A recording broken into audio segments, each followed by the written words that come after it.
Hello everybody, and this is Deborah Walker, and this is Food for Thought. How are you all? So who's online with me this week?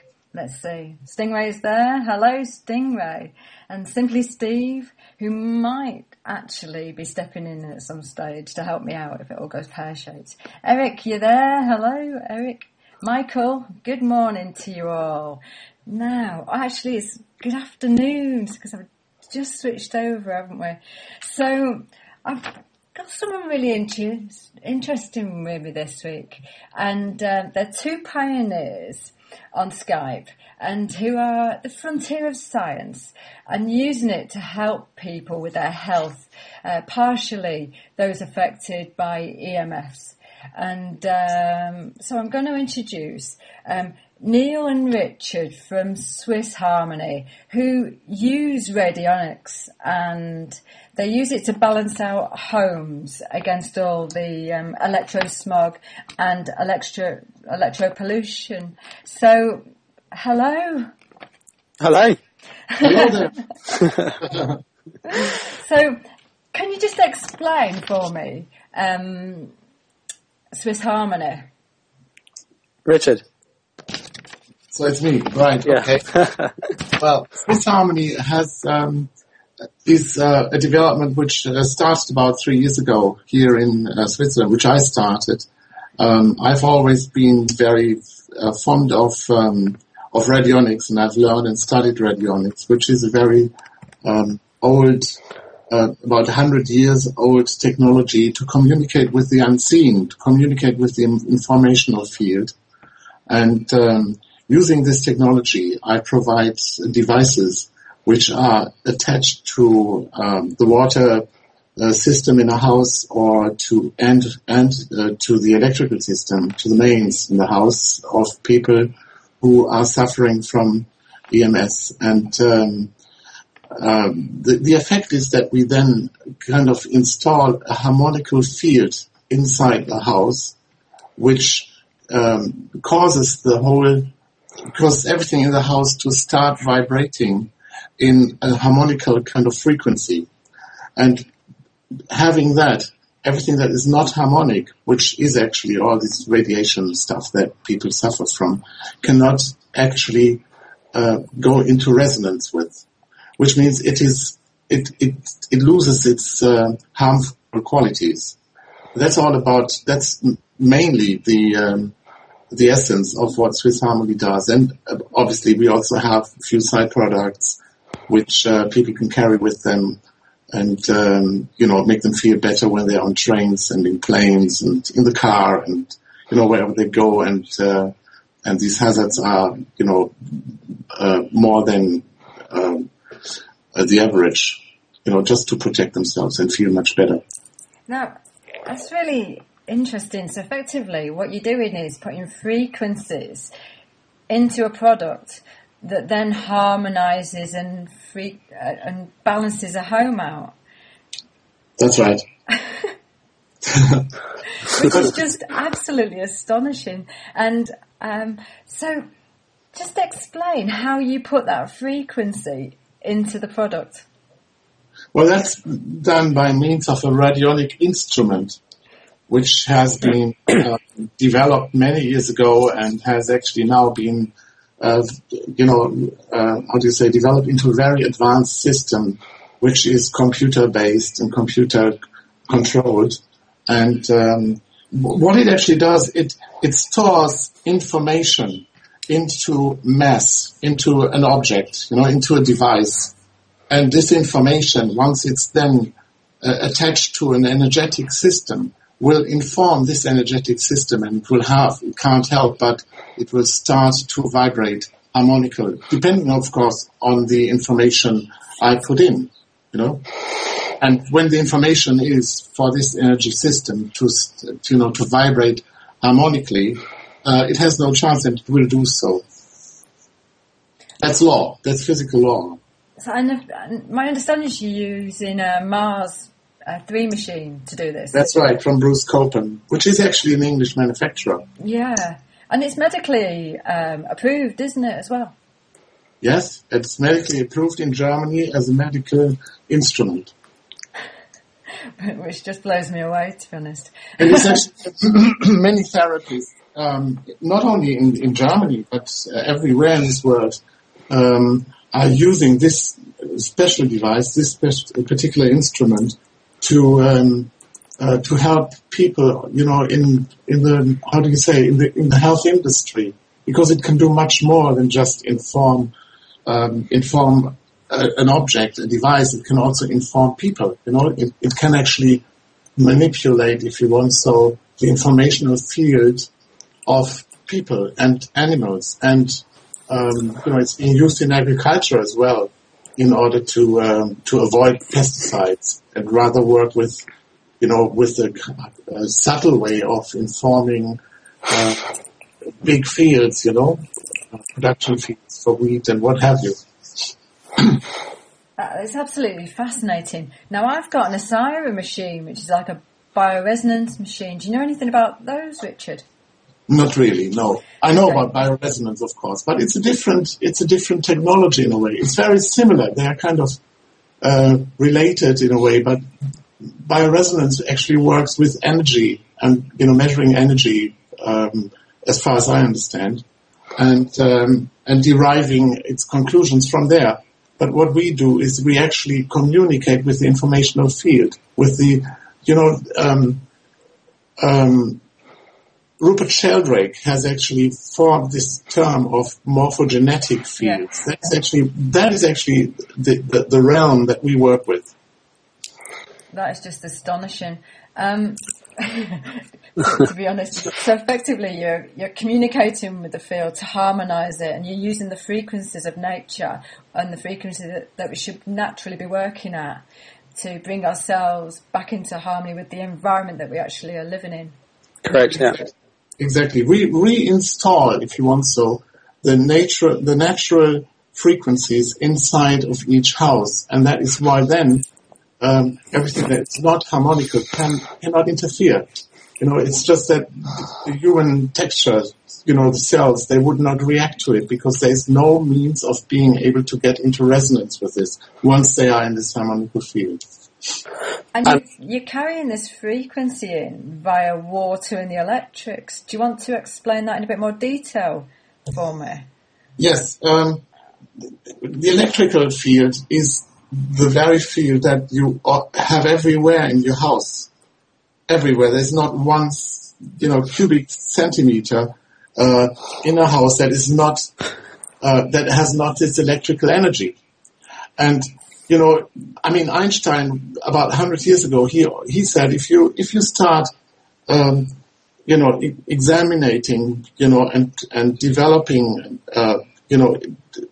into the tiniest measures of physics, you will come to one conclusion, that there's only two elements or two factors that create our whole material world, our whole creation, and that is energy and information. These are the two components. And, we work with information. We actually, Swiss Harmony creates the information necessary and works with information. And in order for it to be effective, it needs to have an energetic system. The energy, the energy part comes in there. And using the energy that is in every single household and is being provided, by the second, every time, energy is flowing into the household, by means of electricity. This electricity, once it's in form where it enters the house, will then vibrate. And this harmonical field will then actually, without fail, be installed everywhere in the house. That is why we use the electrical field. The water is a different situation. The water also you can actually see as an energetic system, because the water is flowing through all the pipes, up to every tap. And once the water is being informed, being an energetic system, also this water will then be harmonical, which means that nothing inside the water, all these little bits and pieces, residues, that are not really good for your health, they do not vibrate, in a way that it causes problems for the people. The elements are still there, but their informational value is kind of harmonical, and that is why people are not affected by anything that might be in the water that is normally detrimental to health. And that's a big claim in many respects. Sorry? I was going to say that's quite a big claim in many respects, that in effect you're changing the frequencies of things like pesticides and toxicity in the water and bringing it into a level of frequency that then doesn't impact on the body. That's correct. Wow. And I know that can be done. And I don't doubt you in the slightest, but I've probably got people on here who are kind of saying, how does that truly work? Well, it exactly works like I have explained it. And you can actually, you can taste the difference. Once we install the device to a water system, the water will immediately taste differently.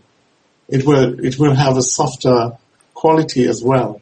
And obviously it doesn't affect the health of people in a detrimental way.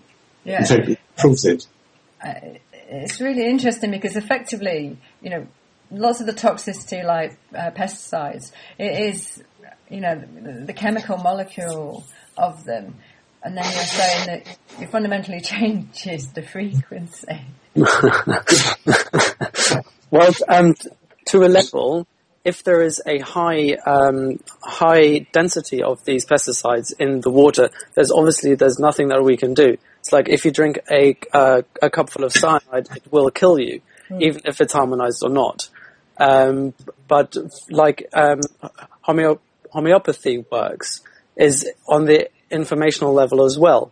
And with radionics and with Swiss Harmony, that informational level is what we use. So basically, we are creating an energy field where the information of these particles can't have an influence on you. The particles will still pass through you, but they'll just pass through you without any weapons, if you so will. Their knives will be sheathed and their guns will be unloaded, if you so will. And that's just amazing, because many people are looking for solutions to the pesticides and or the toxicity in water and the EMFs, things for, we're being bombarded now by our smart meters that are potentially coming in, all of our EMFs. You've got light bulbs. It's just constant around us, and the thought that a product can actually just harmonise that throughout your own home is amazing. Yes, it's like we're just playing, and what we're doing is we're causing the system to play a different melody. Like take a tape, a cassette, where you have music that you don't really like, that makes you sick. What you can do is you can actually record, and tape a different tune onto it, and then you have maybe a music that will make you feel much better. But the cassette is still the same. I mean, the physical cassette is the same. It's just the melody is different, and your system reacts differently to it. That's all we do. We are changing the informational level. That's it. We don't change anything material. Amazing. So, although it does even have an effect on physics, because water, for example, the calcium in water, it reacts differently. It loses its aggression, and it will not kind of stick to the pipes. It will actually be washed out. I'm a bit lost for words on that, if I'm honest. Now, I was reading on your website about the fact that you can impact on the work that HARP is doing. Do you want to just go into that a little bit more for me? Because that was interesting for me to read, and I'm sure people on the chat box will be interested about that as well.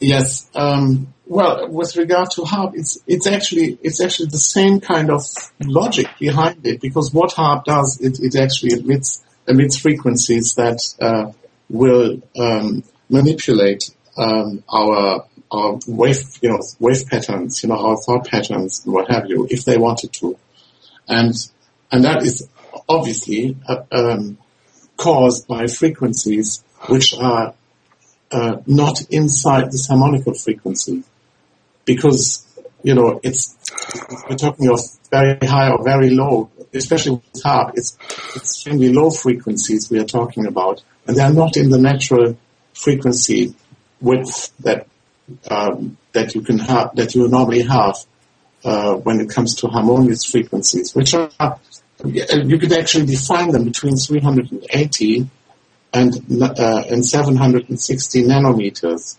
It's perfectly defined, and this is actually what we call the, how do you say that, the visible light spectrum.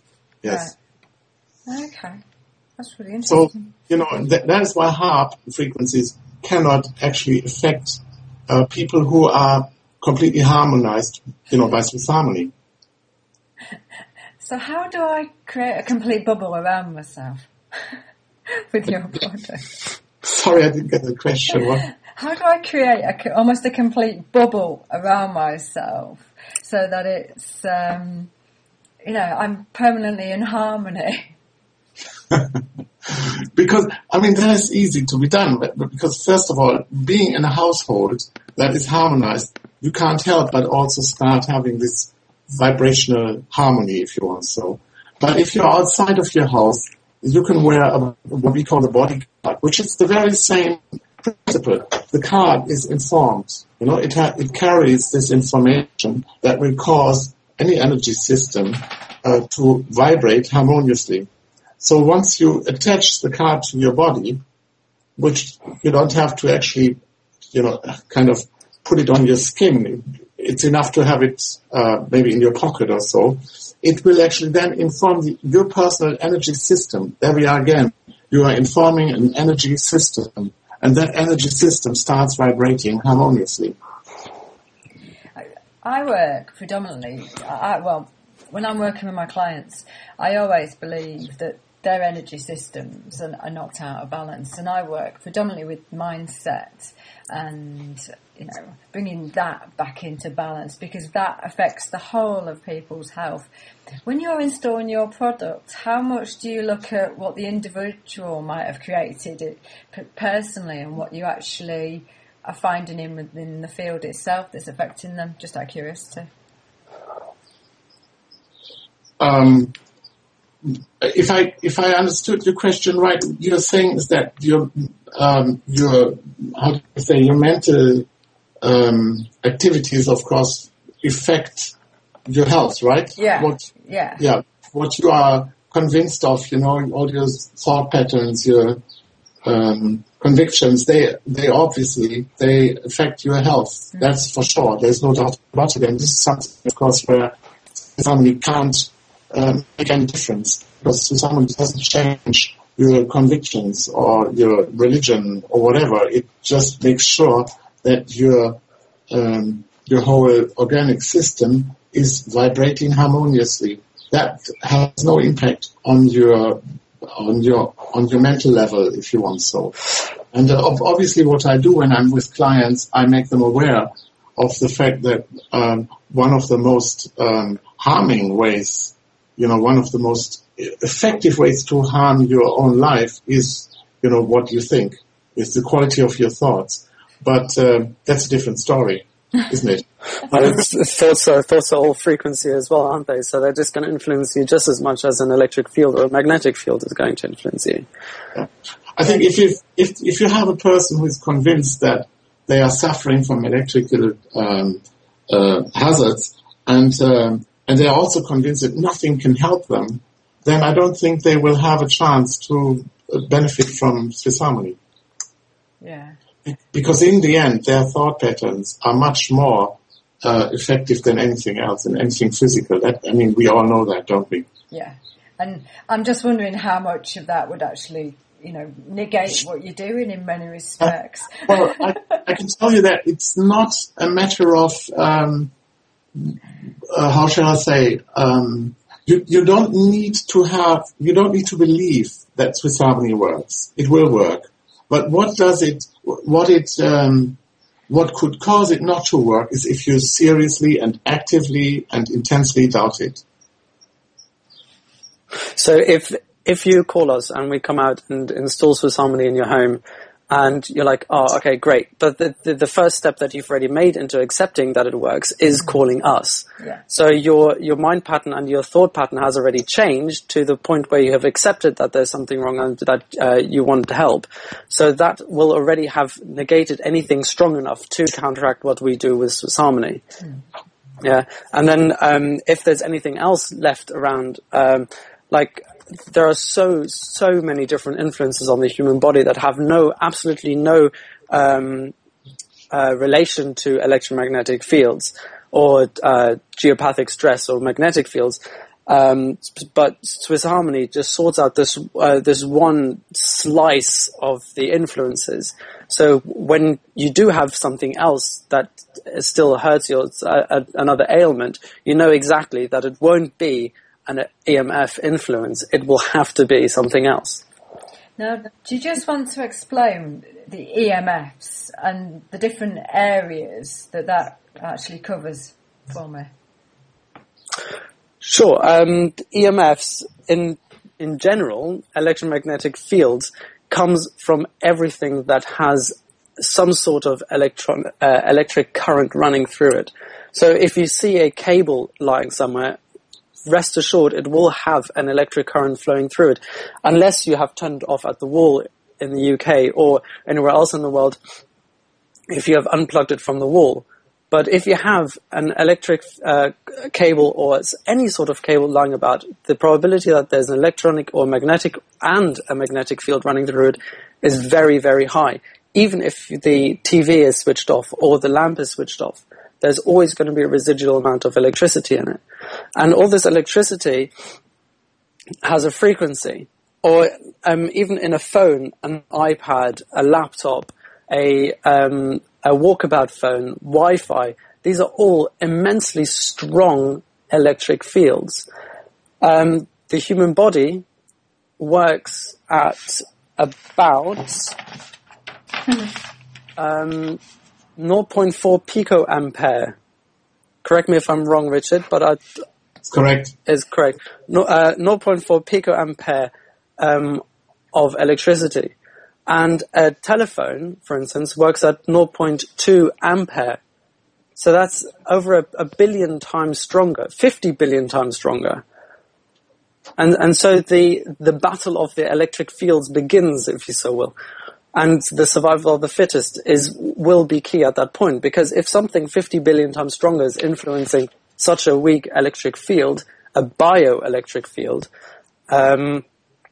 it will influence it to the point where the body won't be able to communicate with itself as it's supposed to. So if the brain is telling the cells in the finger to regrow in a certain manner, the information will be scrambled and the packets of information will be lost, and the cell won't actually know how to grow properly. So it will grow, let's say, out of argument's sake, into a cancerous cell. I'm not saying that it will, but it's the possibility of the cell being really confused and not knowing what to do is much, much higher if you're in an electromagnetic field or any sort of electronic field that will interfere with the body's communication skills.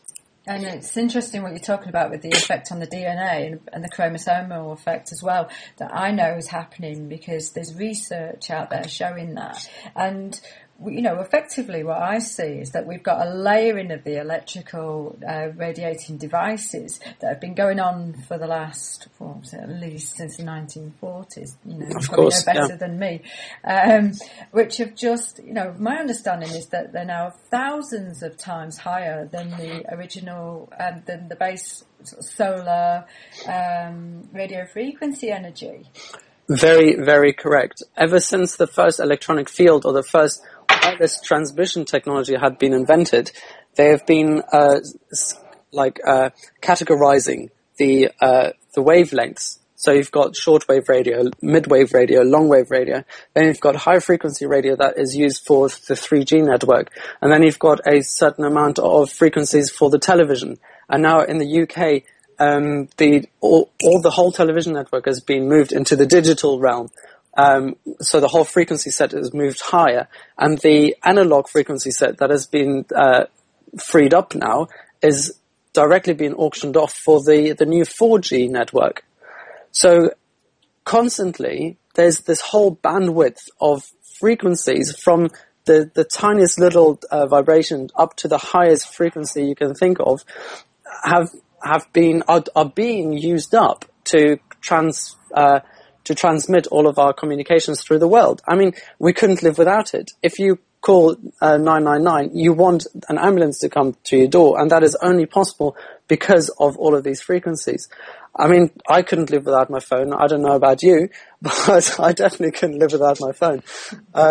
So, I mean, we're used to these frequencies now. We're so accommodated by all these technologies, all these Wi-Fi technology. I mean, it's something that we couldn't live with. So, we couldn't live without. And you've just said that we're used to these frequencies.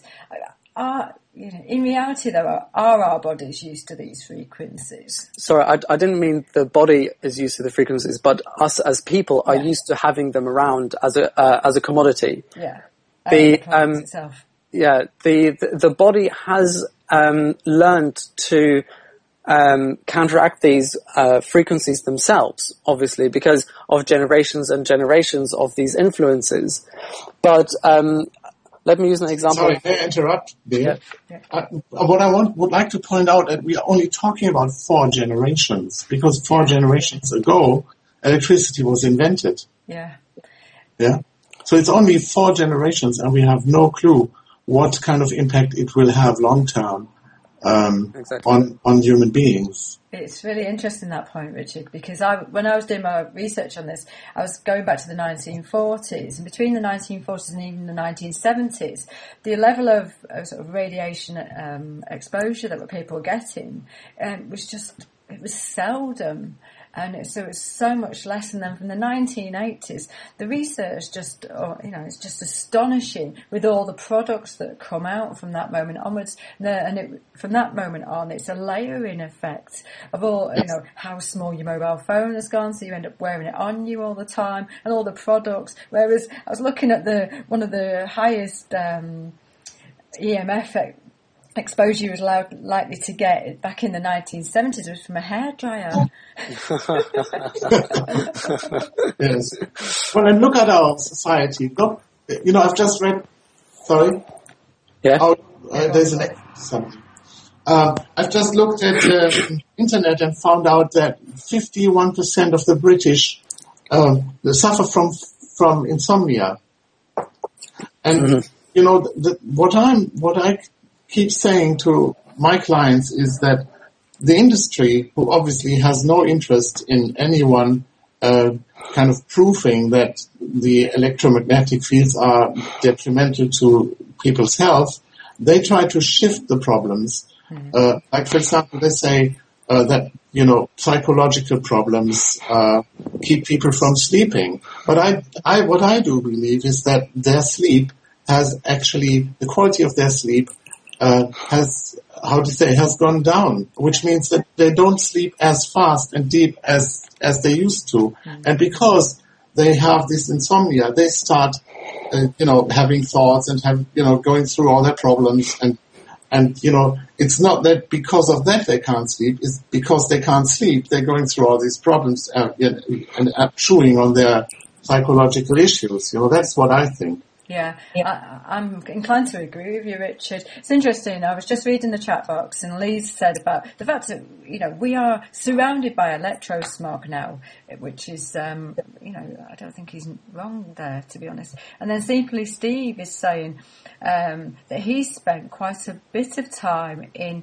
100,000 to 150,000 square foot server farms.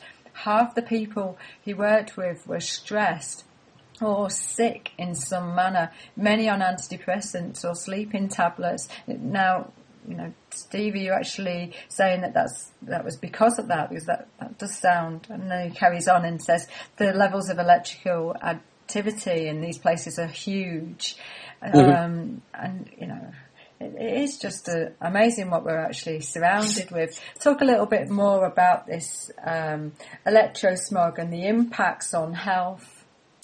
I mean, the waves, the radio waves, or the frequencies from radio waves, emergency services, mobile phones, television, it's everywhere. Even if you're in the middle of nowhere, you will still have all of these influences, and you can escape into a forest, the new forest, if you will, but you will still have a little bit of mobile reception. You will still be able to get Radio 1, and it's all still going to be there.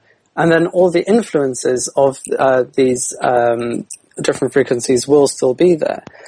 And the effects that it has on your body can range from anything from joint pain to insomnia to tiredness, sleepiness, aggression. So I help you out. The research that I was looking at basically covers memory deficit, cognitive impairment, DNA damage, chromosome aberrations, fetal malformation, increased permeability of the blood-brain barrier, and it alters cell proliferation. Yeah. And that was just a small amount of the research that I got through this week. There are a lot of effects that the frequencies have on the human body, and to list them all, we could probably sit here for another hour just listing all the things that it does. But the relief that can be offered, or the potentials that there are out there, it is there. There are ways to help yourselves, and there are ways to not be influenced by these things. Yeah. I mean, maybe it's helpful, or how do you say? It's good to talk a little bit about my own experiences. I have been from my 9th year, when I was 9 years old, I started to develop hay fever. Yeah. And I had this every year. And now I've been harmonized. I live in a harmonized home since 6 years ago. And last year was the first year when my hay fever was maybe 20% of what it used to be in the past. And this year, I have not had any signs of hay fever. And, what I suppose is that because of me having lived now in harmonious fields, this hay fever could then slowly but surely kind of vanish. And also, I remember that before I was harmonized, I've spent at least 1 week each year in bed with fever and, having a grip or flu or whatever. And sometimes even 2 weeks. And I can't remember having had any flu, definitely for the last 6 years. I have not been bound to bed since then. And I can say from myself that I'm perfectly healthy. I have no reasons to go to any doctor. Yeah. And that is, that's something that I only noticed myself about 3 years ago when I started to get into this subject and, start to offer harmonizing people's homes.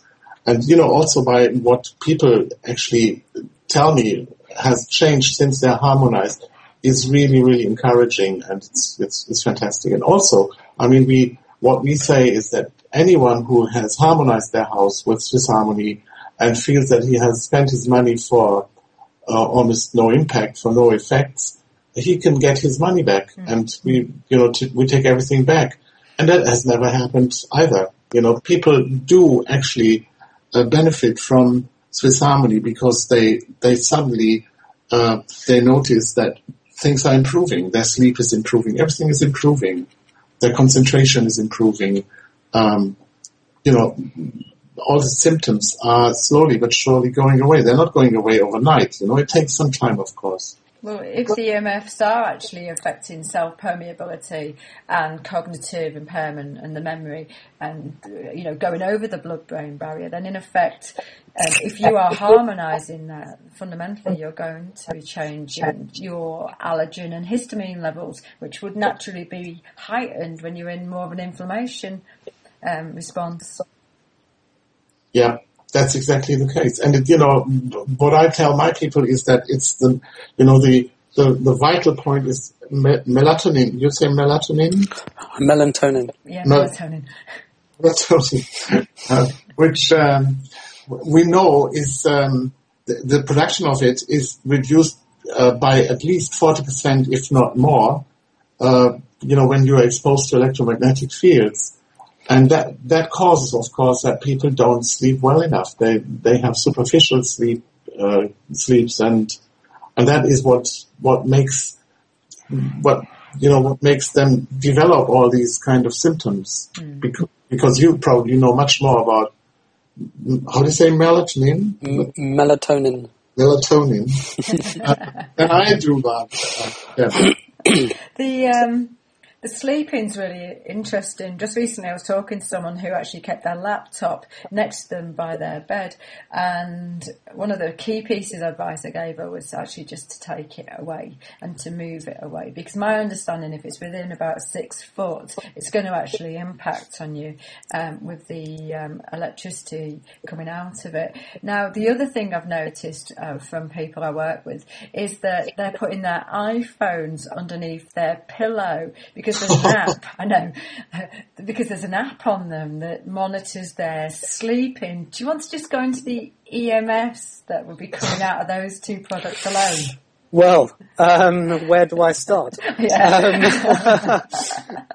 Well, mobile phones, there's been a massive debate, and anyone that has ever been interested in the effects of mobile phones will know the massive debates between the World Health Organization and certain different organizations around the world about the actual influence and if a phone is carcinogenic or not. And very recently, the WHO has increased the carcinogenic level of a mobile phone, which shows that they are gradually accepting the fact that a mobile phone isn't actually as unrisky as they first made it out to be. Well, the government's got conflicting advice, because the government's saying on one hand that they're safe, mobile phones, and then the other, they actually say is it non-radiating? It's the lower level of radiation does affect you, because of course, if you go and have an X-ray and things like that. So the advice is that children are not to use mobile phones. So it's completely conflicted even from government. Of course. But then the government can't openly admit that a mobile phone has such a detrimental effect on humans. Or, as a matter of fact, any large company that is involved with it can't admit it. Because if they do, what's going to happen? Everyone is going to sue them. And they're going to have class action lawsuits in the billions and trillions, which would ruin the complete economy. And that's really interesting, because I was looking, in 1990, the EPA in the US, of course, not the UK, they recommended that EMFs be classified as a Class B carcinogen. And that was back in 1990. And they wanted it to join the ranks of DDT and PCBs. But the military and the utility company lobbyists actually managed to remove that class. Of course they did. Well, let's go back to having the phone underneath the pillow. Yeah. It's basically, if you're on the phone to a friend and you get that hot ear sensation, yeah. And then when you put your phone down, you get that ringing in your ear. Basically, that is your brain being, for lack of a better word, cooked.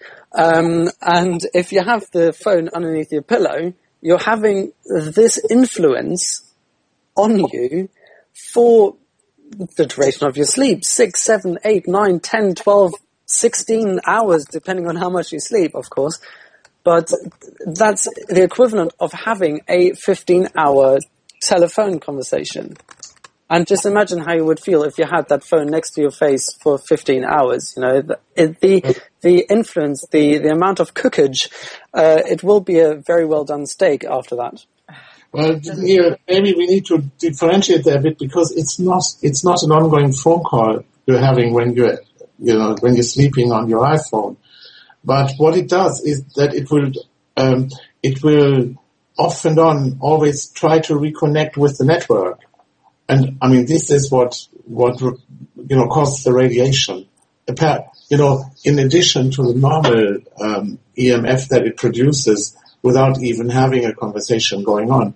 But, there will always be this high frequency expulsion, if you want, so when it starts to reconnect with the network, with the cellular mass that are that as well, yeah. But with these new with the iPhone and with the app that Deborah mentioned, it monitors your sleep pattern, and it will always remain having a internet connection constantly. So the app constantly checks with the servers about what is happening. So the connection is always there. It will probably not be the same level as having a phone conversation, but it will be close to that. Yes, of course. If there's an internet connection active, then of course it's the same impact. Obviously, yeah. And I didn't know that. Well, when the person who turned up and told me that, my face was a picture, to be honest. I was absolutely horrified. Okay, so Duck Dodgers in the chat box is basically saying that he keeps his phone basically in the pockets of his trousers. I won't actually say what he's put, but you can imagine where he's putting them there. So basically, Duck, you've just heard what's happening to the brain. That's happening to that part as well as you, if I'm going to be honest. Of course. As a teenager, obviously, I had a phone as well, and I always had it in my right pocket. Yeah. And before my father got into the whole harmonization thing, I wasn't really. I was aware of what a mobile phone was, and what it did. But I mean, I was a teenager. I didn't really want to know anything about it, so I constantly had it in my right pocket and around my hip area. And over the years, I noticed that my right hip, not my left, just my right hip, started hurting. And when I was jogging or playing sports, that my right hip would always hurt more than my left. And it still does a little bit, but it's getting much, much, much better now that I've sorted it out.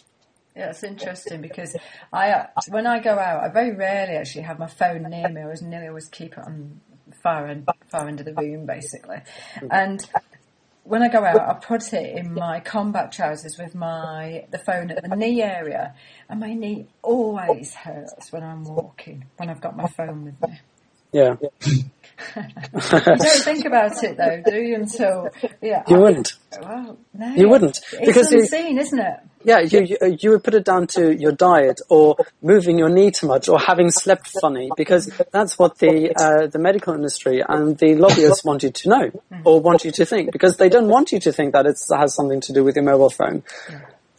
Not at all. This is why they keep hiding all the research. I know a few years ago when they were trying to sell me a phone, and I actually asked the guy, did I need to upgrade, but also how much radiation was coming out of it. And he said to me, "Oh, you don't have to worry about that. It's safe." I said, "No, it's not safe. There's science out there that shows it's not safe." And he said, "No, there isn't." Oh my God. He was absolute adamant about it. Gosh. So he obviously got a really long email from me about the levels of radiation that came with the phone. He said nothing came out of. Right, so Duck Dodgers, what are you like? Duck said he's basically going to cool himself off with a swim later now that he's managed to roast himself. Okay. So lovely. I know. Someone's having a nice day in the sun. If you have got your mobile phone in your pockets, guys, there is research out there showing it causes infertility. It does. It will drastically reduce your sperm count. Yeah. It's one of the key things I get my clients to stop doing when they come to me with fertility issues. So, have my rant. So tell me a little bit more about good quality sleeping, what you think, what people can do for that. Well, for one, a pitch black room. I know a lot of people like sleeping with a light on or with a radio clock next to the bed or some sort of light source in the room. But the key to a really good night's sleep with a proper REM time and a proper melatonin production is to sleep in a dark, quiet, pitch dark, quiet room, because that's the only time when the body will produce melatonin and where the body can relax far enough to go into a proper REM cycle to relax the brain, basically. Of course, a good bed is key as well. And if you've got a bucket load of electrics in your room, that's not going to help either. If there's nothing you can do about the electrics, then turning stuff off at the wall is key, or unplugging it from the wall completely.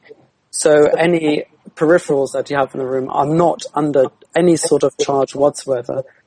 If you're at liberty to move your bed around, I would put the head end away from any electrical bearing wall that you have.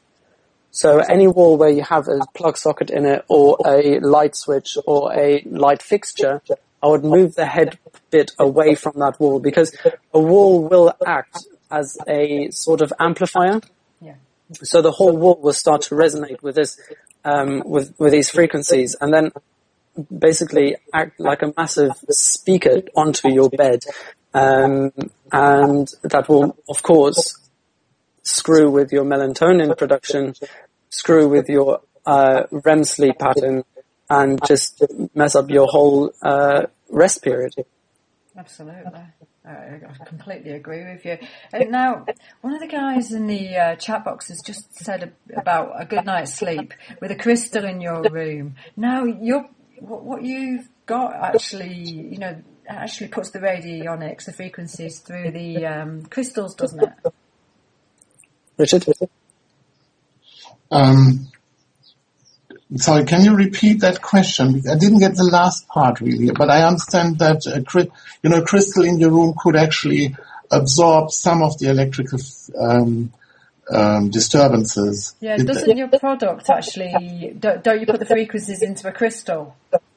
No, I don't put. Well, it's sort of into a crystal. It's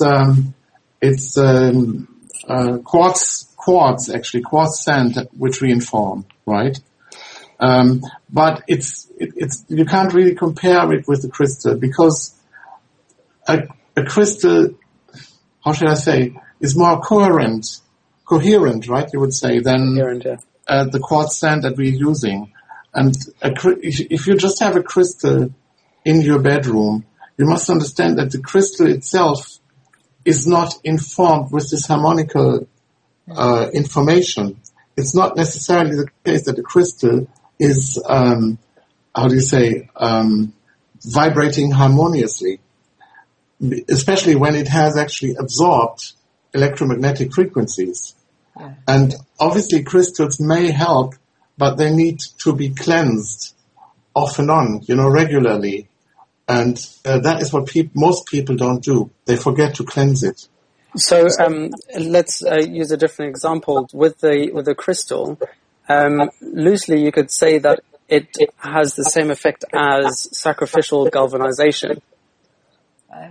Okay. If you're familiar with that, it's like, for instance, if you have a block of iron submersed in water and you don't want the iron to corrode, you put magnesium onto it, and that magnesium will be oxidized rather than the iron. So but that magnesium will be gone at some point, because it will be oxidized and be used up until there's none left, and then the iron will be corroded again. With the crystals, the same thing. The crystal will absorb the EMF radiation around you, but once that crystal is full to the brim, it will need to be cleansed and reset, if you so will, so that it will be effective again. Yeah. Which probably a lot of people don't do if they're just leaving them lying around, thinking that they're actually going to absorb the EMFs. That's correct. Yeah.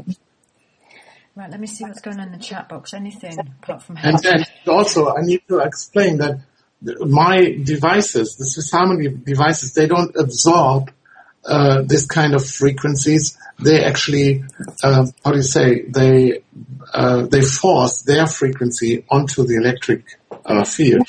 So yeah. How does that happen? Because that was one of the questions going through my own mind. How's your product not actually taking on the frequencies of the electricity or the water rather than the other way around?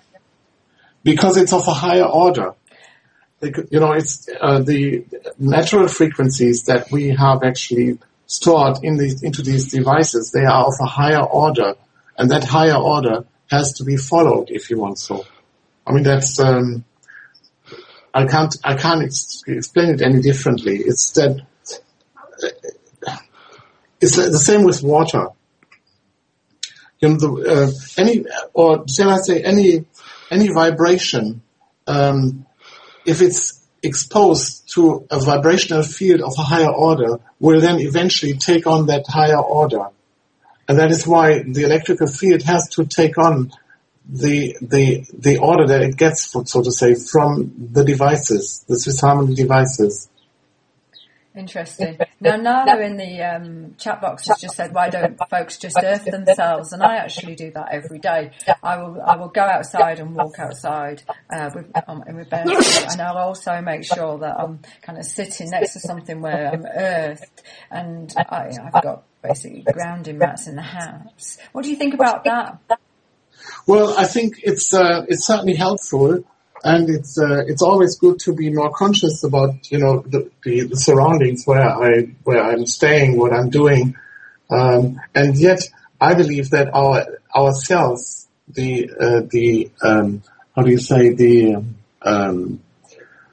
Gedächtnis, cell memory. The cell memory has actually stored all these detrimental frequencies, obviously, because it has to somehow fight it. And they're all stored into in each and every cell, which means once you're outside and there is some form of electrical pollution, your cells will go and resonate with it. And that's one of the reasons why we actually, the second part of harmonization means to harmonize people as well. So radionically, we will kind of find out what kind of Belastungen, residual toxins and influences are still in the body and needs to be eliminated, and which will be done in the informational field of each and every person, and that only guarantees that the person itself will lose its capability of resonating with electromagnetic fields. But it's only once you are harmonized that then you go outside, nothing will harm you because the cells don't resonate with it at all anymore. Mm. But once as long as your body is used to all these frequencies, it will immediately resonate with it once you go outside. You know what I mean? Yeah. The research around earthing is really interesting because it is showing that it reduces inflammation, and that's Clint Ober's work, and he's done quite a lot of research around it, and so I can. That's one of the reasons why I've been, and I suggest to my clients to do a level of earthing, and why it's probably come up in the chat box in regards to other people are probably doing it as well. Because David Wolf, I don't know if you heard of David Wolf, but David Wolf is very much into that technology, and also effectively the whole grounding of yourself with the magnetics of the earth. Mm-hmm. Well, that's certainly a possibility, obviously. Yes. Okay. Well, let's just see if there's anything in the chat box that anybody's asked. I know people are sharing information about vaccinations and SV40 at the moment in there. So let's see what else. You're all talking about democracy today. Very, very, very big point of order in the world order at the moment. It's very, very key for everybody. Okay. Well, let's let Richard go, and then in the second half I will carry on talking to Neel, and so we'll have some music and we'll give us a little bit of a comfort break, to have a little bit of an opportunity to kind of catch up with things.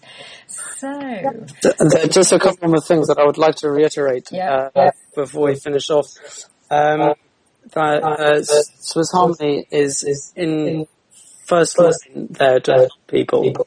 We don't want to exploit people. We genuinely want to help them. So if anyone does have any more questions or is interested more about what we do, our website, swissharmony.co.uk, is in English, and there's a link to the German site as well if we have any German listeners. we do offer a free consultation initially, and we are willing to travel to wherever you are, around the world even, and to see where you live, what influences you have in your house or in the area that you want to harmonise, and to have a chat with you and inform you more about it, so your mind is at ease. Okay, thank you very much. So we're going to let Richard go. So thank you very much, Richard, and I really appreciate your time today. And we'll carry on in about 5 minutes with Neel for the second half. And let me just put some music on. Let's get this rocking and rolling. We're going to have some AC/DC, I think. Brilliant.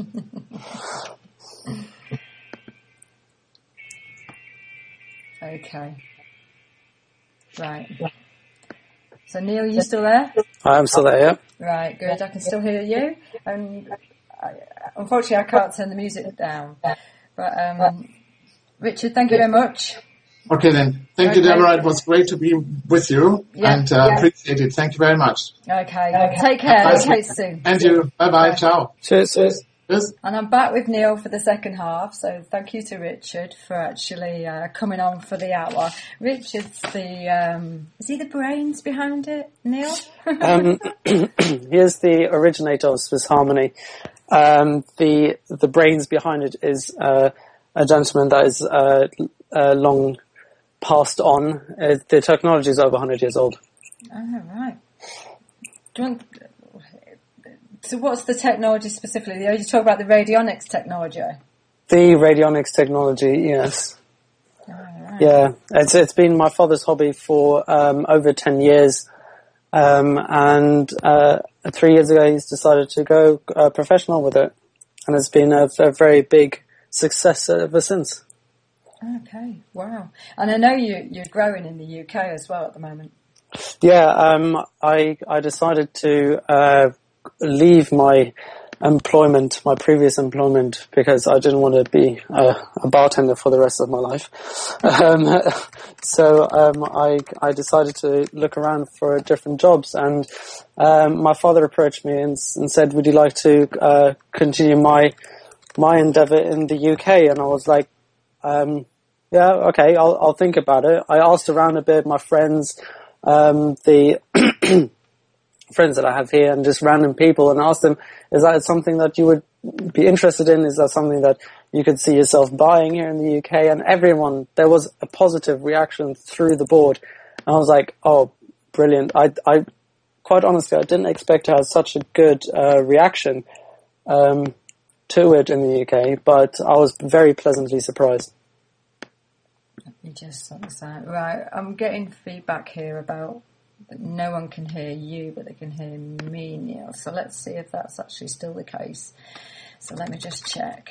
Guest on. So talk for me, Neel, again. Just tell me a little bit. Test 1, 2, 3. Unfortunately. Can everyone hear me now? Let's see. Everybody starts saying in the chat box. Right, we're now getting with you. Fantastic. Hello. Excellent. Now, let's get back to the EMFs and everything. Okay. And a little bit of understanding kind of the hazards more around us that we really aren't seeing. So you were talking to me yesterday about like lamps and things. Do you just want to go into a little bit more about that? Well, the whole light bulb and the energy-saving light bulb fiasco that the world is faced with at the moment in the US, in Germany, and in the UK, it's been a massive issue where the government is ordering everyone to move to light-efficient light bulbs, or light-saving light bulbs, as they call it. And all over the globe, there has been research conducted into the fact that the light-efficient or light-saving light bulbs actually carry mercury in them, and that they are more hazardous than anything else in your room. And as soon as one of these light-saving, energy-saving light bulbs, break, you have to clear the room, and you have to scoop it up with stiff cardboard, and you're not allowed to breathe it in, and you have to evacuate the whole house, and it can really have a massive impact on you. And there's a story about a little boy in Germany who lost all of his hair and was close to fatally ill because of breathing in the fumes from a broken energy-saving light bulb. And the thing is that you can't really get hold of any normal light bulbs nowadays because, soon you won't be able to, because by 2014, Europe and America, and I think the UK by then as well, want to completely outlaw the old filament light bulb, which, it produced more heat, but the light was much warmer as well. The light spectrum from a normal light bulb is much closer to the light that you would get from the sun, rather than from a energy-saving light bulb. Sorry, where the light is more heavy in the blue light spectrum. So the light that you actually receive from these light bulbs isn't as healthy as the one that you get from a normal light bulb that was invented nearly 100 years ago now. And one more issue that I've only recently found out through research is that the energy-saving light bulbs, they also emit phenols, or also known as carbolic acids, and that is something that is as bad as asbestos, and they get the fumes that come off these light bulbs because they use it as a building block within these light bulbs. These light bulbs are actually really scary, and they've been forced onto us significantly just recently. And I know from doing the research about them, we were given them at work when I was working. We were given about 4 or 5 free. Yep. And they were almost like forced onto us. And I remember taking them and thinking, why would a government be giving light bulbs away free? And that was what went through my mind. And that's constantly gone through my mind, which is why I ended up doing the research on them. Now, I've found it impossible to buy normal light bulbs now. And so I've almost ended up having to have these in my house, which absolutely infuriates me. And you are absolutely right. They're a toxic nightmare, which constantly, it's almost like having the mercury in your mouth. It's giving out that low-level constant toxicity. Yeah, absolutely. Absolutely.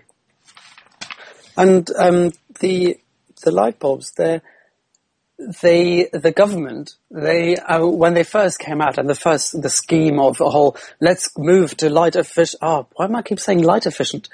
Energy efficient light bulbs, when that all started, they made the energy efficient light bulbs so cheap, as you said, that you could buy 4 energy efficient light bulbs for the same price as one normal one. There has to be a reason for that. When your government does that, there has to be a reason. Because the government needs to show something that they are doing something for the people. And the whole energy efficient light bulb, let's save the world, let's not contribute to global warming, all of that Yahoo, it shows that the government cares and is doing something. But what they don't tell you is that they're actually slowly poisoning us with mercury and with phenol toxicity. And everything else, to be honest. And everything else. And the research that has gone into the EMF radiation from one of these lights, they are so much higher as well. I didn't realise that. Oh, yes. The electric field from a energy-saving light bulb is much higher than a normal Edison light bulb. Okay. By how much, do you know? I haven't researched further into that, but I can do it now. Oh, probably one of the guys in the chat box will know, I imagine. If you know out there, tell us. Now, let me just come back to kind of the field of energy. Now, we are energy. And like your dad said, there was only 2 things, basically. One of them was energy. So with our whole field that we give out, I know that other people impact on us, but I suppose, what am I trying to say here? Like, childhood cancers are up by 30%, and actually they think that, there's doctors out there saying that they're caused by EMF exposure. It's impacting, Becker and Selder's work shows it constantly. With all these studies, where do you think our health is actually going? It's a very interesting question, Deborah. I personally think that it will come to a point where it can't get any worse. And it's time and time again in history has shown that something grows exponentially, and then at some point there's something that just caps it off. And the self-regulating nature of Mother Nature is going to step in and say, hold on, whoa, what's happening here? And then something's going to happen that it will level out. And with all the influences that we're dealing with nowadays, may it be EMF, may it be GM foods, may it be negative thinking, may it be drugs, may it be anything, basically. There's just so much influencing us, and I think just at some point the barrel is full. Yeah. There's an example that I like to use is if you imagine a rain butt. Yeah. Yeah. So a massive barrel where you collect rainwater in it, and you stand in front of it, and you can't look over the brim. You can't tell if it's full or empty. And you can't tell when it's going to overflow and when it's not going to overflow. And it might have been good for the past 3 years. And you'd be like, oh, it's never overflowed. It's fine. I don't need to look in it. I don't need to siphon some water off. It's fine. It will never overflow. And the next day it overflows. Yeah. You won't know. And with the body, it's the same thing. You might be fine for the first 21 years of your life. But then when you hit 21 or when you hit 22 or when that last drop is just that little drop too much, then it will flow over and then you'll start showing symptoms. Some people show symptoms in other ways than others do. Some people just get a cold. Some people get cancer. Some people get migraines. Some people can't sleep. Some people have dementia. So, I could list them endlessly. And of course, some people's rain butt is smaller or larger than other people's. So the tolerance between people is is very, very different. It varies greatly, just as anything does really in life. It's really interesting about that overload, isn't it? Because this is what I effectively see in my clients, that they're often very, very well for a long time, and then suddenly one thing, and it seems like such a small thing, it's like the straw that tipped the camel's back, basically just tips them over. Yeah, absolutely. And then what we can do is we can take out a slice of that water in that rain butt. With removing the influence that EMF has on you, we can reduce the fill level of that rain butt from that 101% back down to 60%. And then your body can deal with all the other 60% that it has left in its body, and then it will be all dandy doodle again, if you so will. Ready to fill up again by everything else that they're putting into our environment. And what do you think about these smart meters? Do you have an opinion on them? To be honest, I haven't heard a lot about them. I'm renting it at the moment, and my landlord deals. I'm very, very lucky that my landlord deals with all the all the bills and everything. Communicates that information on these daily. Oh, okay. Well, I've just quickly read up on it. Two-way communication. Smart meters, basically, what's happening with them, and they're voluntary in this country. So in 2011, the government did actually agree that we didn't have to have them if we didn't want, so we can actually, tell our utility company that we don't want them. But what they do is they are constantly feeding back information, a bit like the mobile phone, about how the usage of our utilities within our home. So predominantly the electricity, but also we're doing it on gas and other aspects. The scary thing is the ability of them to monitor. And there was a conference that was showing that not only is the radiation going to be an issue, but also the level of monitoring meant that they could actually tell what films you were watching by the amount of electricity you were actually using. So the ability, or the intrusion is huge, but the health issue, obviously, for me, is that if someone puts one on the outside of the property, how do you effectively reduce the radiation? Because of this constant feedback, and it's every few seconds, so it's very similar to your mobile phone being permanently on. Very much so. I've just read a little passage here, and it says that the health concerns about the meters arise from the pulsed radio frequency radiation emitted by the smart meters. And the pulsed radio frequency is nothing different than the phone. Yeah, exactly. It's exactly the same frequency. And the concerns arise. It's the people, the scientists, they've admitted that this pulsed radio frequency may have an influence on you, but still no one makes that connection to the mobile phone. And if ever you have your house harmonized with Swiss Harmony, that electric meter, depending on if it's outside the home or inside the home, and depending where we install the device, that smart meter won't have an influence on you, because it will be harmonized as well. And the radiation from it will not have an impact on you. Yeah, and that's interesting alone, because that level of radiation is significant.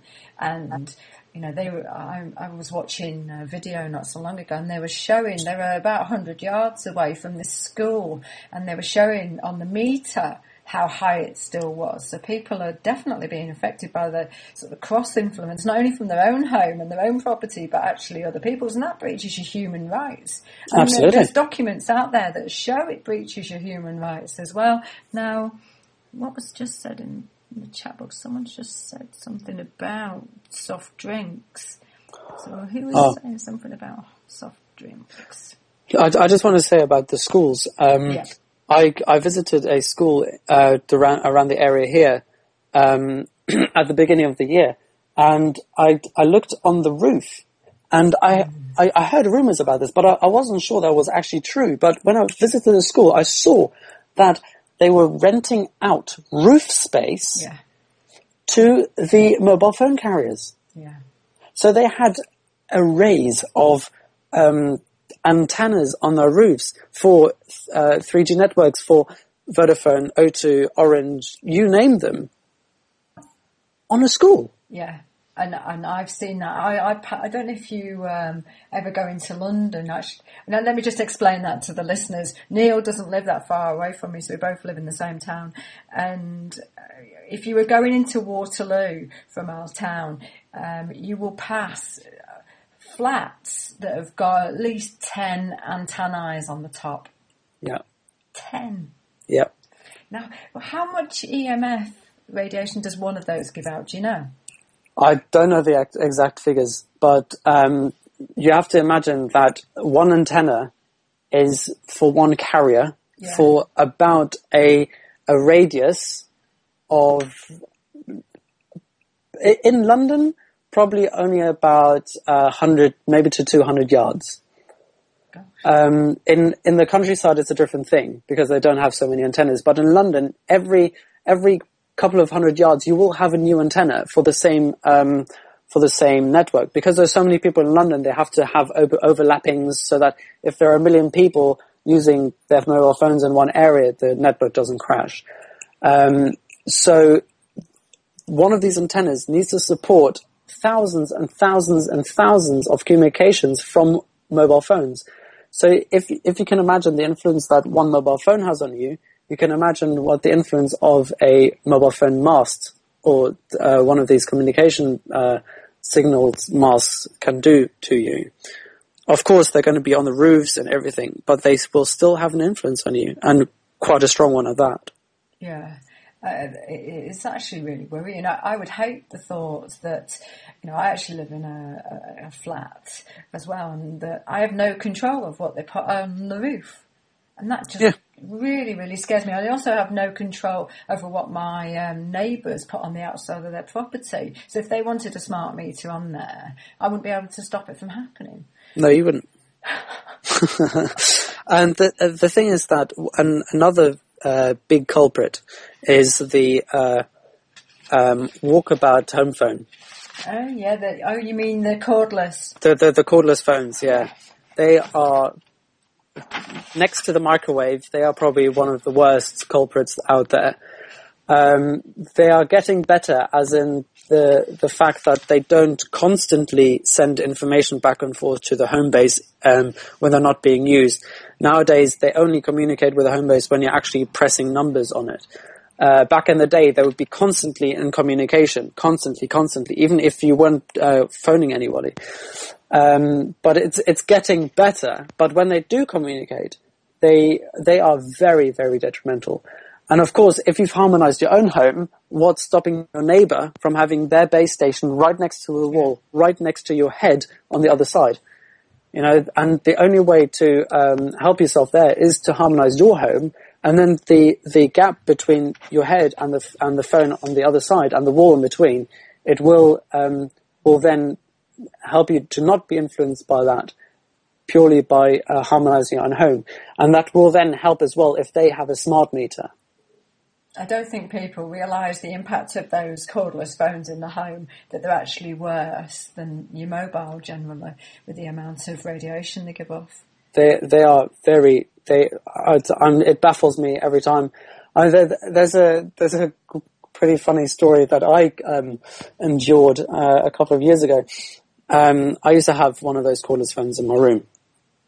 And I didn't really care about the whole phone thing. I didn't really think about it. I wasn't really open to it. I was a teenager, basically.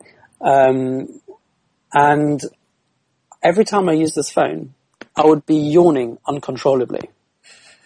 Yeah, I would feel so rude because I'd be mid-conversation. I'd be yawning every couple of minutes, yawning. And I'd be constantly apologizing to the person I was talking to because I'd just be yawning. And then my father sent me one of these, the phone chips for the phone. Put it in the phone and no more yawning. Yeah. Instant, no more yawning. And I was so impressed by that I then got more into the material and read up about it, talked to my father, and then finally got into running Swiss Army in the UK. Took some convincing.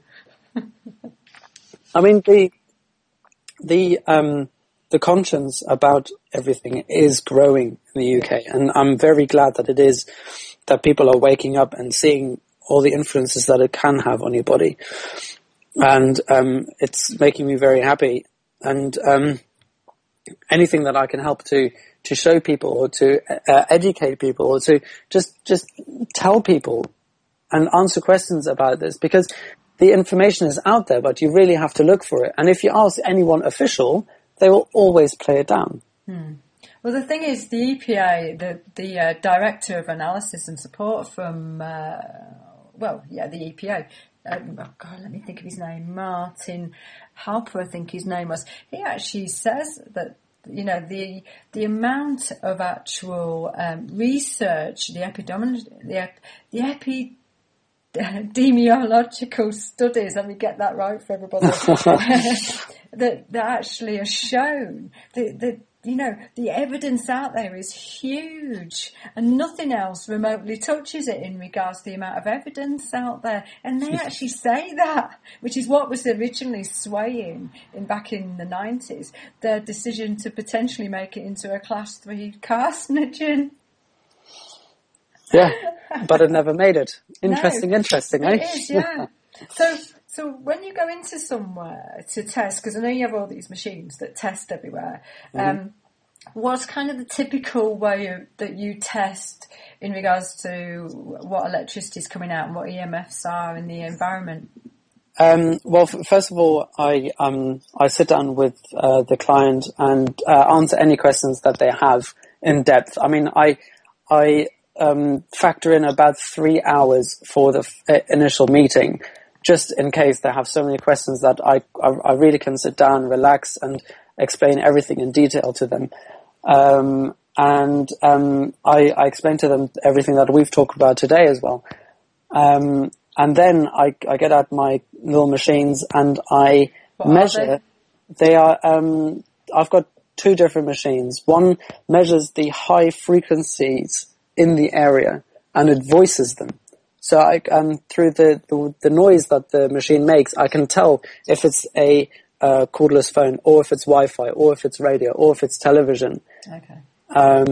Because every single one makes a different noise. Yeah. For instance, if you hold your phone next to a speaker, it goes dit, dit, dit, dit, dit, dit, dit, dit, dit, dit. Everyone knows that. Everyone's heard that. That is your mobile phone connecting to the nearby cell tower.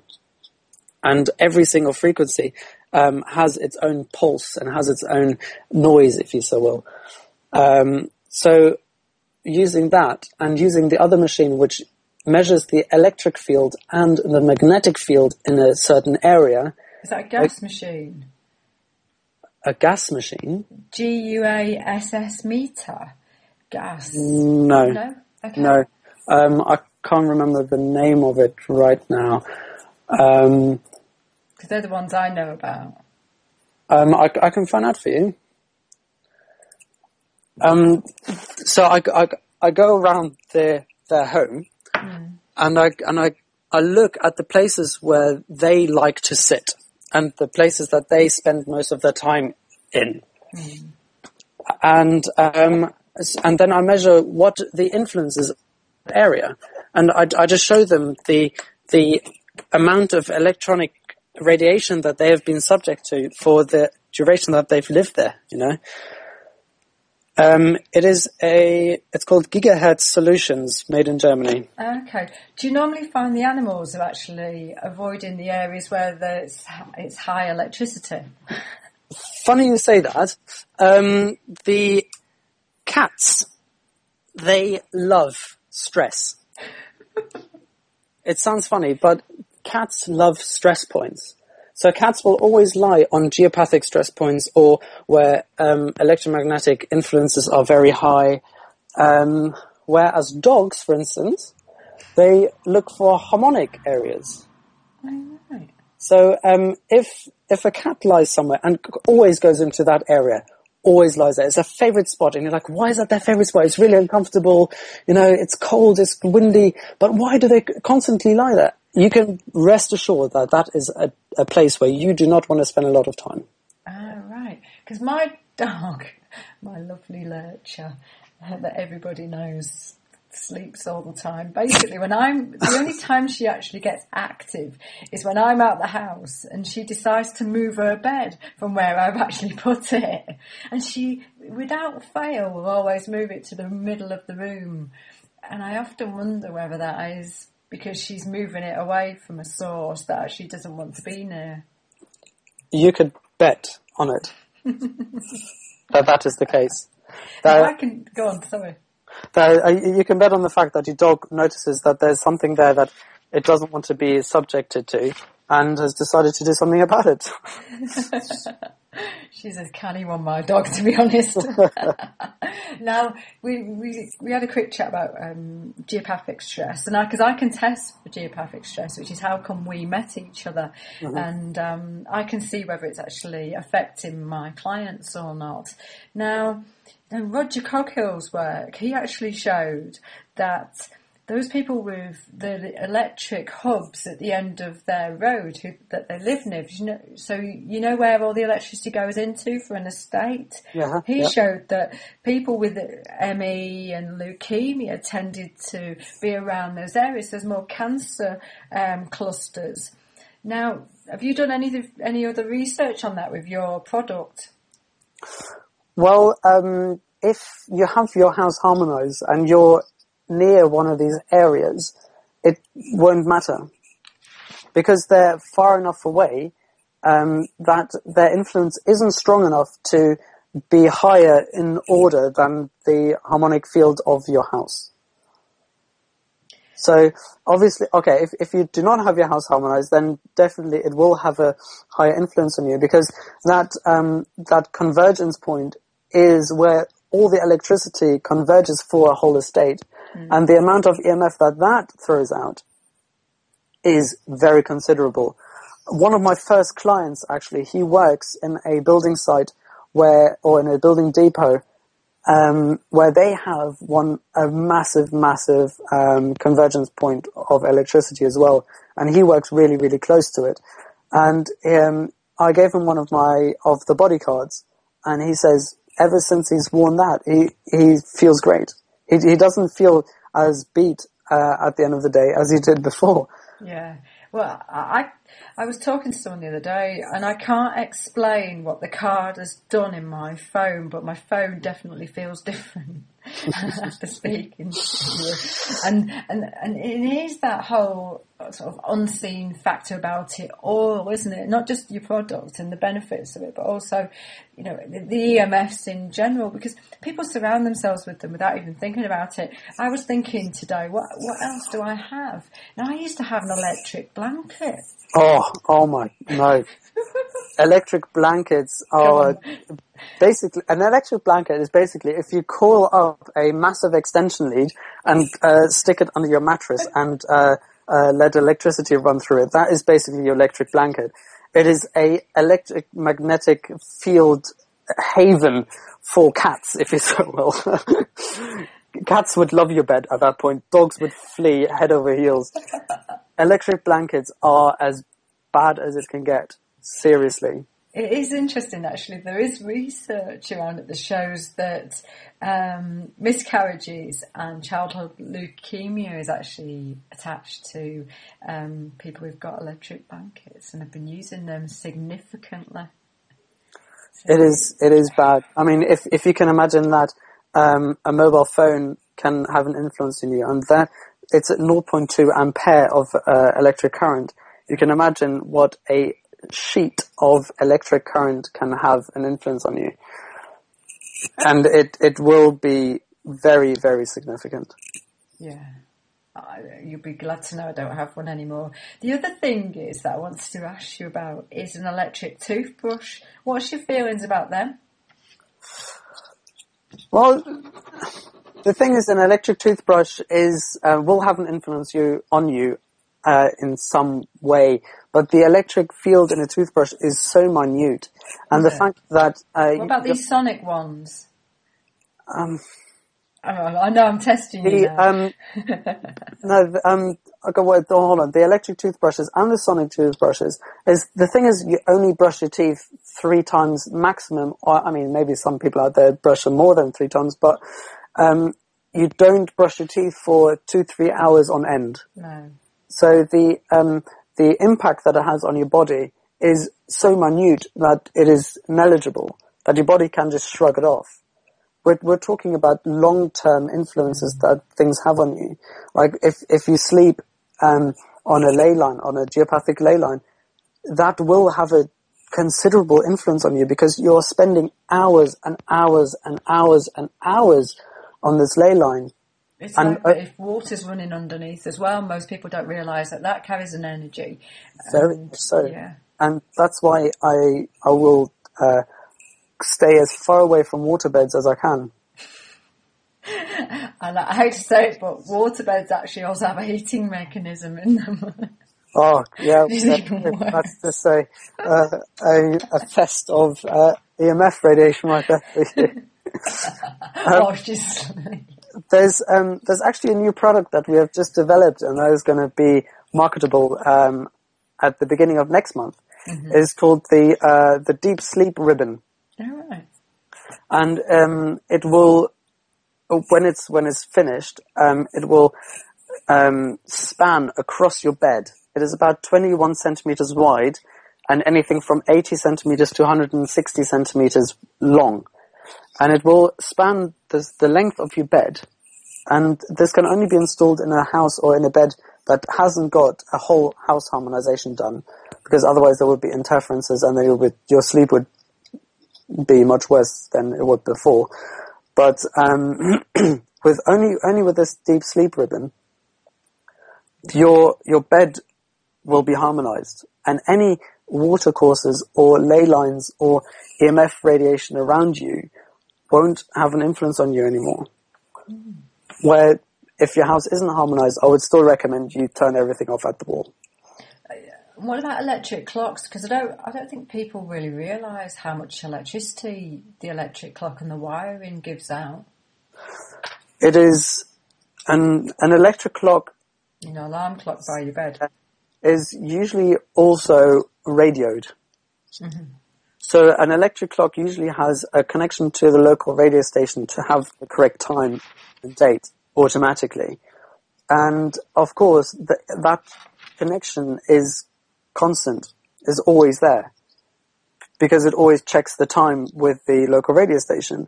And it will always be under electricity as well, because it's connected to the wall, obviously, otherwise it wouldn't work.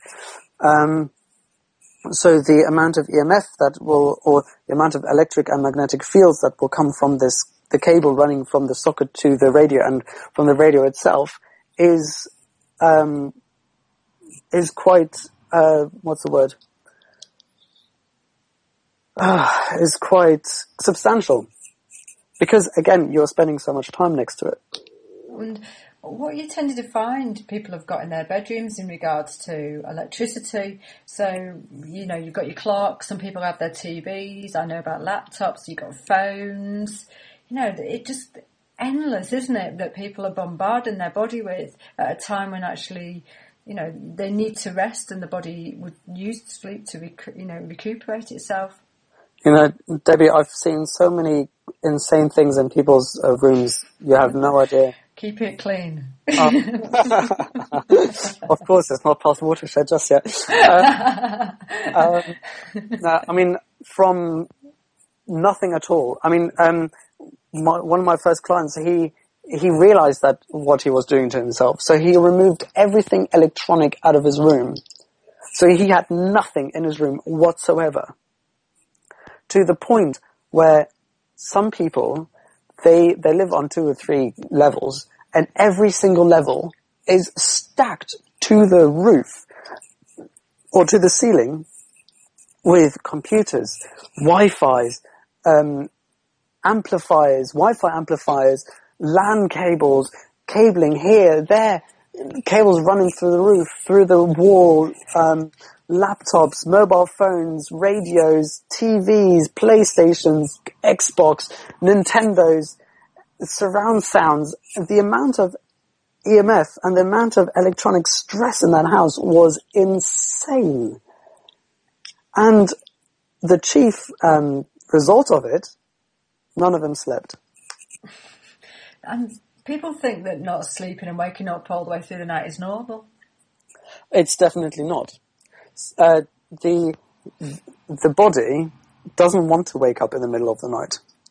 It will, because it gets interfered with, but the natural cycle of the body is fall asleep.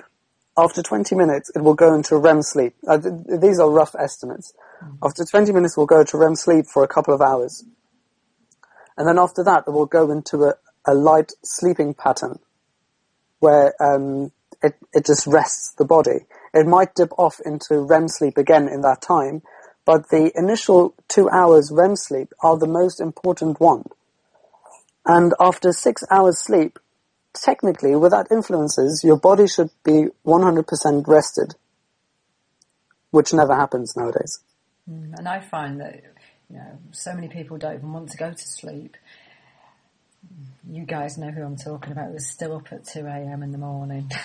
I do as well. I'm hooked on a TV series at the moment, and I just can't put it down. And we were talking about this forensic person. Oh, it's just crazy. But I mean, I caught myself the other day looking at my watch, and it was 3 a.m. and I was getting light outside. I was like, oops, let's go to bed. You know, that's different, of course. But if you go to bed when you're tired and have your alarm go off at the same time every morning, and you have no electromagnetic fields around your house, turn everything off at the wall, have an absolutely pitch dark and quiet room, then you're on the way of allowing your body to have the best night's sleep that it can muster. Now, I've just found this piece of information about the electric clocks, which shows how they have a high magnetic field, and that is up to 3 feet away from you. And how many people put their clocks 3 feet away, in all honesty? I know my dad used to put one outside my door to make sure I could get up in the morning. But these give out an equivalent of a power line, and studies have linked them to high rates of brain tumours, which... And the inductive force or the inductive capability of electricity is insane. If, for instance, you take a fluorescent light tube, you know, the ones you get in those big warehouses, and you go under one of those massive overhead power lines, and you hold that fluorescent light tube underneath it, it will light up. That is how strong the inductive force is. That's just blown me away, that piece of information. Try it. Take one of those fluorescent light tubes, those white long ones. Yeah. Go underneath one of where the electric cables hang the lowest. Maybe under like a mound, or stand on your car or something, so you get a little closer. The tube will light up. People don't think I'm mad enough already. So that's your Blue Peter thing to do for this weekend, guys, to stand on your car and basically use a fluorescent tube and see where you've got high EMFs coming off. Right then, let's talk about microwaves and how much they leak, because people have them. And I know, well, I was looking at buying a new property just recently, and the kitchen was tiny, and the woman said to me, oh, nobody wants kitchens anymore, so everybody just cooks with a microwave. And that was the focal point. The microwave is the focal point. Just talk to me about microwaves. The microwave is, in the UK, is probably one of the most essential cooking utensils in it at the moment. Sad but true. With all these ready meals you can buy in the supermarket, with all the cookbooks that say microwave in this and that amount, cook a roast in 20 minutes with microwave ovens, etc., etc., etc. It's because people are naturally lazy in some sense. You know, if you can cook a roast in 20 minutes and not 4 hours, then you will, you know. But microwaves are is number one on the list of the most detrimental things to your health. Because the microwaves destroy everything in the food. Anything that is good in the food, microwaves will destroy. Any good microbiology, or good bacteria for your body will die. It changes the cellular level of the food, doesn't it, effectively? Once you've destroyed that, your body just sees it as foreign substance, so it never takes in the nutrients. Yeah, it doesn't take in any of the nutrients at all. There was an experiment that I conducted. I took one of my devices, the high-frequency device that voices all the high frequencies, put it next to the microwave. And in an off state, it didn't give anything off. As soon as I turned it on, I had to hold my hands over my ears because it was so loud. Gosh. It was scary. It was really, really scary. And I know microwaves are convenient. Heat up a cup of tea in a couple of seconds, you know, or quickly heat up the meal from last night. It's easier than putting it on a hob, adding water, swishing it about a bit, you know, and waiting 5-10 minutes. It is easier, but microwaves will destroy your food. And to be honest, I've done it as well. You know, I'm not going to stand here and be a hypocrite about it and say I've never used a microwave. Of course I've used a microwave. I've heated up my slice of pizza from last night. Neil. I know. I was hungover. It's about health.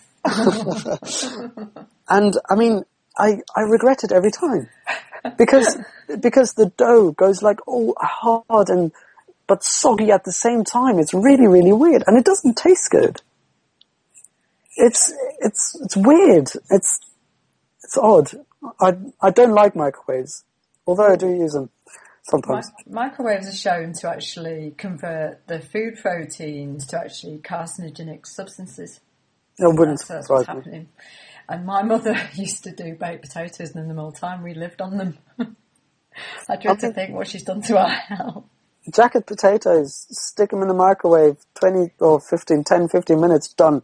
You know, a jacket potato, very, very common in the UK. Yeah.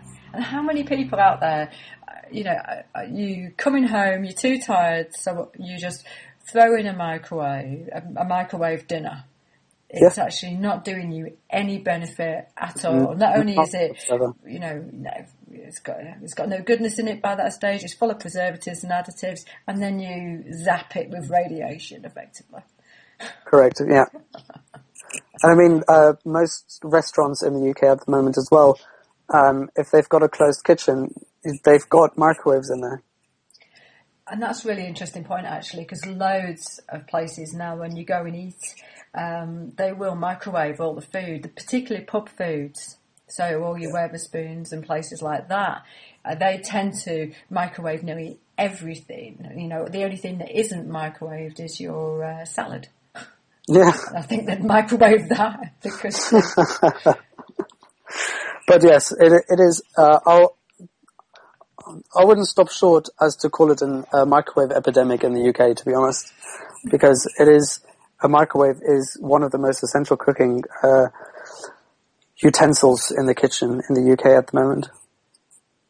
Now talk to me about cars, because I know if I use my phone in the car, it feels very different now, I'll be honest. But previously, I used to feel like bombarded by the radiation. So you just want to talk about that a little bit for me?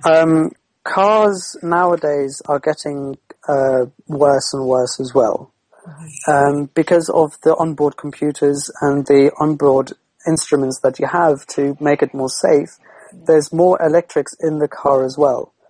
And with all the hybrids surfacing now, electric motors, they spit out an enormous amount of electronic fields. And because the car is the most famous Faraday cage out there, and I don't know if the listeners are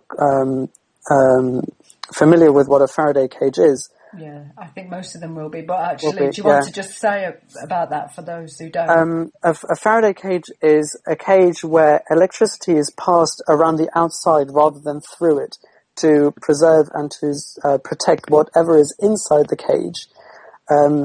It's a very famous experiment is that if you zap a car with a lightning bolt, the people inside will be 100% safe because the electricity will be passed around the outside and then into the ground. Same with planes.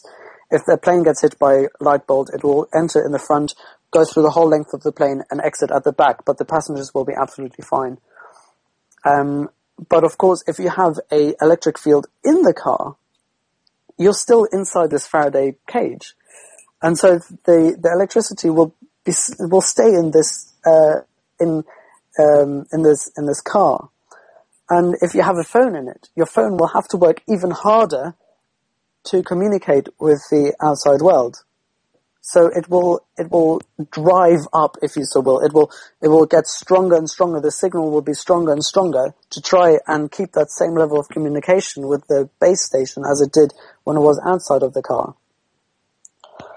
And we did an experiment with a hybrid car. I'm not going to name any makes or models, but the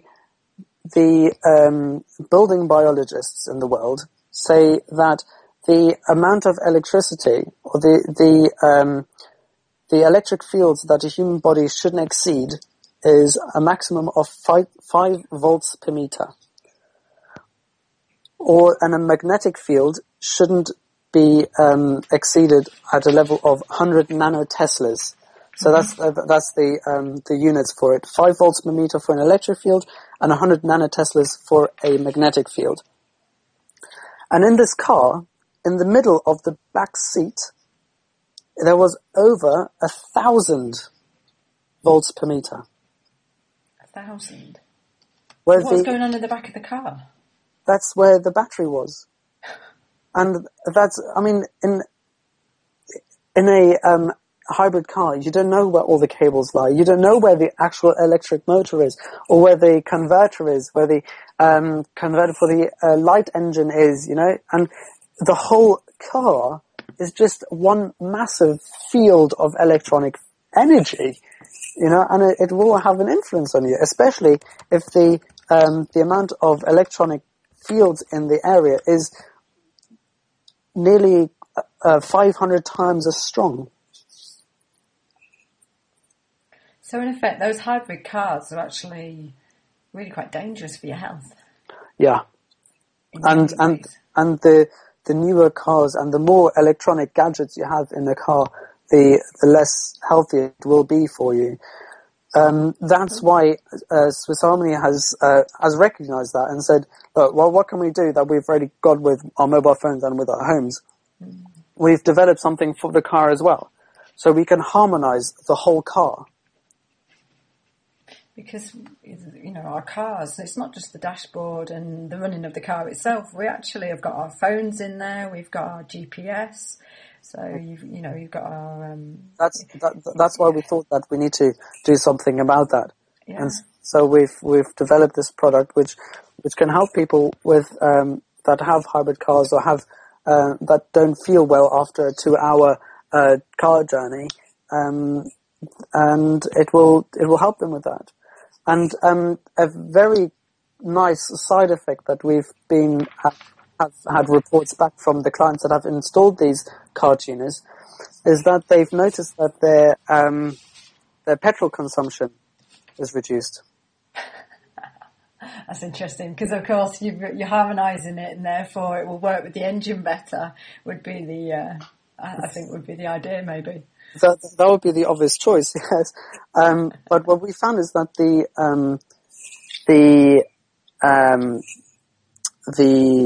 drag coefficient gets reduced. And what does that mean? For someone who literally gets in a car and drives it. We're researching more into it, but the drag coefficient is the amount of drag that the air that hits the car produces on the car. So if you're driving through water, basically, the car has to move through a much harder field. Yeah, it's harder to move through water than it is through air because there's more resistance. Mm-hmm. And the faster you drive, the thicker the air gets because the more air you're hitting at a faster speed. And the more air that hits the car, the more the air will slow down the car. And that's a drag coefficient. That can be calculated, how much the air will slow down the car.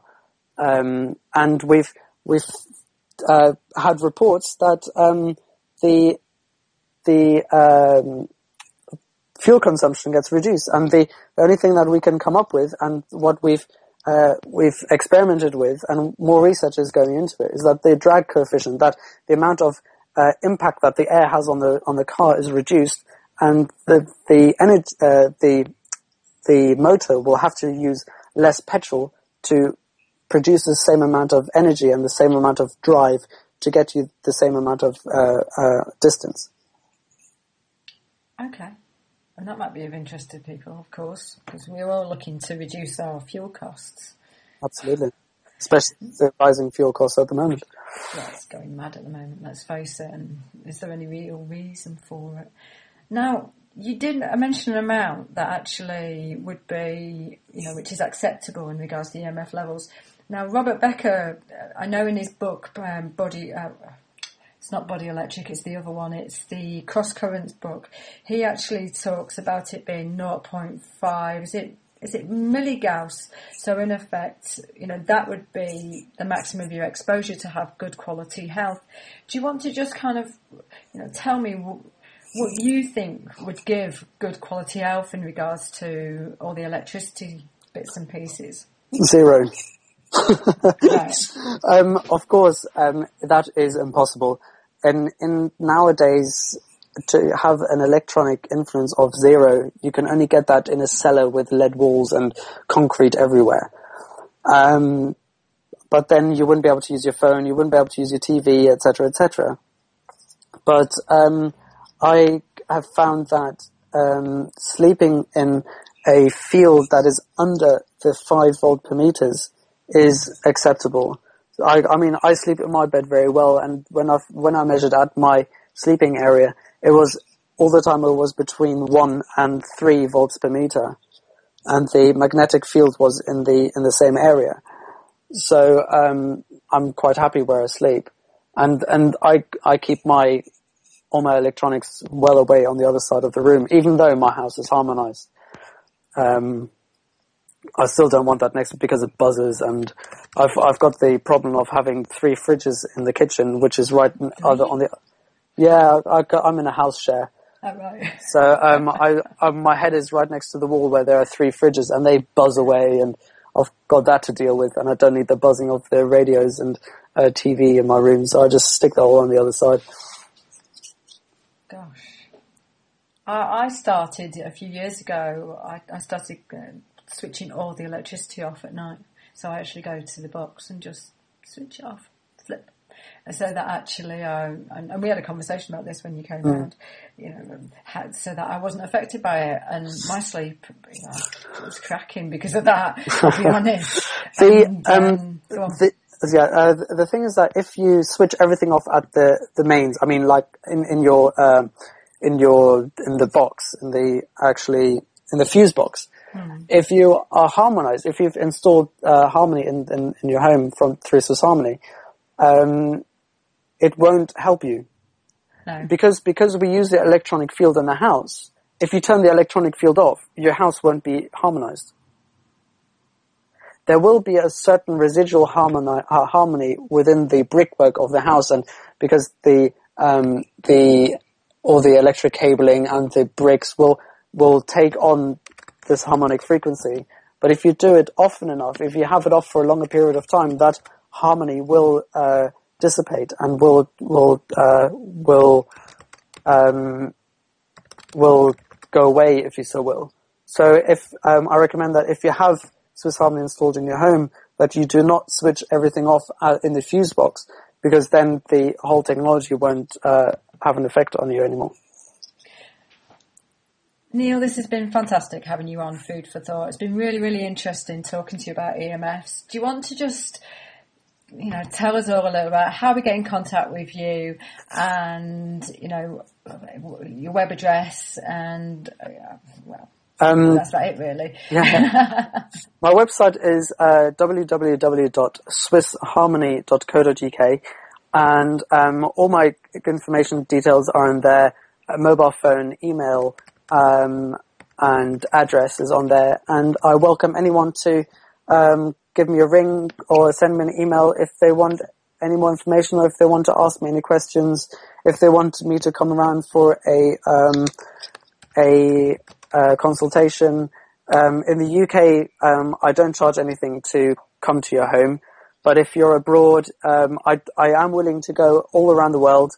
If you're abroad, I will have to charge the client for flights and accommodation abroad. But in the UK, the travel is free.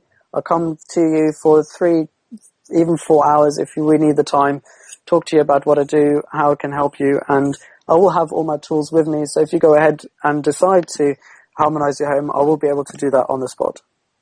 That's absolutely brilliant. Okay. Well, this has been Food for Thought. This has been Deborah Walker with Neel say your second name for me. Neubersch.